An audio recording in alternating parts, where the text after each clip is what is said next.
LLB দ্বিতীয় বর্ষের শিক্ষার্থীদের অষ্টম পত্র সবচেয়ে বেশি গুরুত্বপূর্ণ এই জন্য যে অষ্টম পত্রে কেউ যদি ফেল করেন, অর্থাৎ ড্রাফটিং এ যদি কেউ ফেল করেন, তাহলে এলএলবি তে আপনি 400 মার্কস যদিও পান তারপরও আপনি ফেল। তার মানেটা হচ্ছে অষ্টম পত্রে কিন্তু আপনাকে পৃথকভাবে পাস করতে হবে।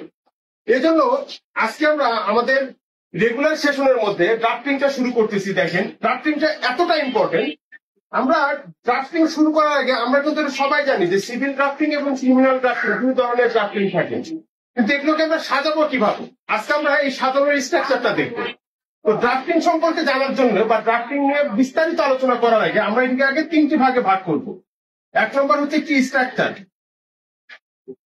2 নম্বরটা কি দিব আমরা, 2 নম্বর দিব ল্যাঙ্গুয়েজ, 3 নম্বরটা হচ্ছে কি লিগাল পয়েন্ট। যে কোনো ড্রাফটিং এর ক্ষেত্রে আমরা এই 3টি ভাগে ভাগ করব। যে কোনো ড্রাফটিং, পরীক্ষায় কোন ড্রাফটিং কোথেকে আসে না আসুক আমাদের দেখার বিষয় না, আমাদের দেখার বিষয় হচ্ছে আমরা স্ট্রাকচারটা জানি কিনা। যখন আমরা মিনিংটা জানবো, তখন আমরা জানবো যে কিভাবে কোনটার পরে কোনটা আসবে, যেখান থেকে যে কোনো ড্রাফটিং আসলে আমরা সেটার উত্তর দিতে পারবো। সেটি কিভাবে দেখেন, আমরা যদি স্ট্রাকচারটা দেখি তো এইটিকে আবার আমরা 4টি ভাগে ভাগ করব। ল্যাঙ্গুয়েজকে আবার আমরা 5টি ভাগে ভাগ করবো ল্যাঙ্গুয়েজকে, আবার লিগাল পয়েন্টসকে আমরা আবার 4টি ভাগে ভাগ করবো। কিভাবে আমরা প্র্যাকটিক্যালি দেখবো। আমরা জাস্ট মূল ইয়ার সম্পর্কে যদি আমরা স্ট্রাকচারের কথা বলি, তাহলে স্ট্রাকচারের 4টি যখন আমরা ভাগ করতে যাবো, তো প্রথম ভাগটা নাম্বারিং স্ট্রাকচার, প্রথমে নামটা থাকবে কি হেডিং স্ট্রাকচার,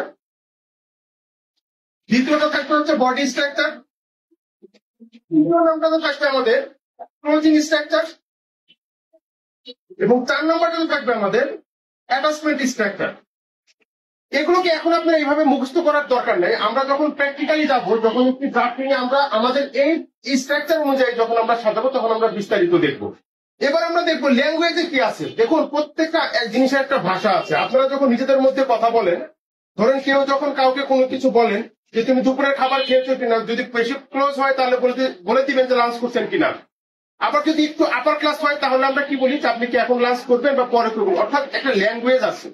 আইনেরও ঠিক এরকম একটা ভাষা আছে, সেটি কি জনাব, যেহেতু, উপরন্তু, এরকম কিছু ল্যাঙ্গুয়েজ আছে। এই ল্যাঙ্গুয়েজ গুলোকে আমরা 5টি ভাগে ভাগ করে আলোচনা করবো। কারণটা কি, কোন জায়গায় কোন ল্যাঙ্গুয়েজের কোন অর্থ কোনটাকে মেন করবে সেটা বোঝার জন্য আমরা আবার কি করবো, ল্যাঙ্গুয়েজটাকে আমরা 5টি ভাগে ভাগ করে আলোচনা করবো। এরপরে আসছে লিগাল পয়েন্ট। লিগাল পয়েন্ট ভুল মানে সবকিছুই ভুল। লিগাল পয়েন্টে কি কি থাকবে, আমরা যদি সিভিলের কথা বলি তাহলে সিভিলের মোটামুটি 4 থেকে 5টা আইনের ধারা উল্লেখ করতে হয়। সেটা কি কি থাকে, আমরা যদি বলি এসআর অ্যাক্ট, টিপি অ্যাক্ট, কন্ট্রাক্ট অ্যাক্ট, আর হলো কি সিপিসি কিছু নির্দিষ্ট কিছু ধারা। তার মানে কি, আমরা যখন সিভিল ড্রাফটিং এ যাবো তখন সিভিলের কেন্দ্রিক এই কয়েকটি আইন সম্পর্কে, এই কয়েকটি আইনের ধারা কিন্তু আমাদের এখানে ড্রাফটিং এ চলে আসবে। ক্রিমিনালের ক্ষেত্রেও তাই প্যানেল কোর্টের ধারাগুলো আসবে। তো এগুলো সবগুলো আস্তে আস্তে আমরা ধারাবাহিকভাবে বিস্তারিত আলোচনা করব। তো আমরা আবার একটু রিক্যাপ করে নিই। সেটি হচ্ছে পুরো ড্রাফটিং এ সিভিল এবং ক্রিমিনাল যে কোনো ড্রাফটিং কে আমরা আগে 3টি ভাগে ভাগ করে ফেলবো। সেটা কি স্ট্রাকচার, ল্যাঙ্গুয়েজ আর হচ্ছে কি লিগাল পয়েন্ট। স্ট্রাকচারকে আমরা আবার 4টি ভাগে ভাগ করব। কি কি ভাগে, প্রথমটা হবে হেডিং, তারপরটা হচ্ছে বডি, তারপরটা ক্লোজিং, তারপরটা হচ্ছে অ্যাটাচমেন্ট। এটি হচ্ছে ব্যাকবোন। আমরা এখন কি করব, এই ব্যাকবোনের ভিতরে আমরা ল্যাঙ্গুয়েজ অ্যাড করব, আমরা লিগাল পয়েন্ট অ্যাড করব।